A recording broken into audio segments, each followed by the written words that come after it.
Assalamualaikum warahmatullahi wabarakatuh. Selamat pagi anak-anak. Hari ini kita akan belajar muatan bahasa Indonesia KD 3.4 dan 4.4. Bu Fitri di sini akan menjelaskan tentang kata tanya. Kata tanya itu ada 6. Apa, siapa, kapan, di mana, mengapa, dan bagaimana. Yang pertama, kata tanya apa. Kata tanya apa ini digunakan untuk menanyakan hal atau peristiwa yang terjadi. Contohnya, apa yang sedang terjadi di jalan raya itu? Misalkan ada kecelakaan, nanti jawabannya pasti suatu peristiwa. Peristiwa apa? Oh, ada kecelakaan gitu ya. Yang kedua, siapa? Siapa ini digunakan untuk menanyakan seseorang.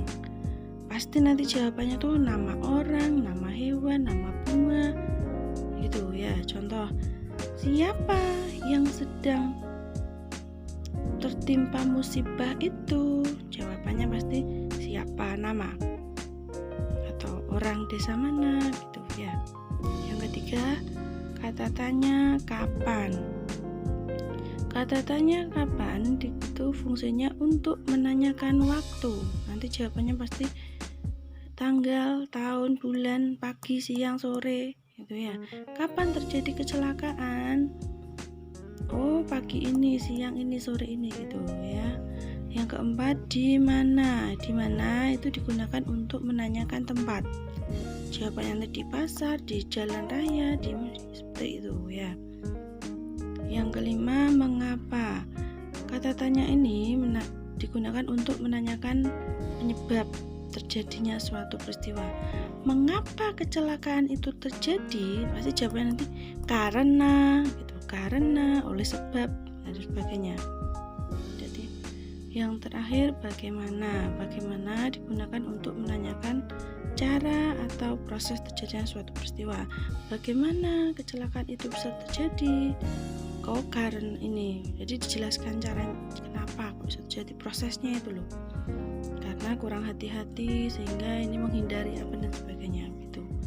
Nah, untuk memperdalam materi ini kalian perhatikan buku paket tema 2 yang sudah kalian dapatkan kemarin. Di sini Bu Fitri sudah kasih tanda ya. Nah, ini adalah jawaban dari pertanyaan apa, siapa, kapan, mengapa, di mana, dan bagaimana. Nah, ini kalian bisa tuangkan atau tuliskan dalam ini. Jadi kalian buat di buku tulis seperti ini persis. Nah, apa yang terjadi proklamasi kemerdekaan Indonesia di sini nanti apa? Mengapa terjadi ya ini? Siapa yang melaksanakan proklamasi? Bagaimana proklamasi kemerdekaan itu terjadi? Di sini jawabannya. Kapan proklamasi kemerdekaan Indonesia? Kapan? Di sini. Di mana proklamasi kemerdekaan Indonesia dilaksanakan? Jawabannya nanti di sini. Paham ya? Seperti itu. Dikerjakan nanti saja ya. Sekarang perhatikan saja. Berikutnya, apakah kamu tahu proklamasi kemerdekaan itu maknanya apa saja bagi bangsa Indonesia? Ya, yang pertama, sebagai puncak perjuangan bangsa Indonesia. Jadi itu adalah puncaknya perjuangan selama ini. Kemudian yang kedua, sebagai pengakuan kepada dunia luar. Jadi pengakuan dunia luar bahwa Indonesia itu adalah negara yang sudah merdeka.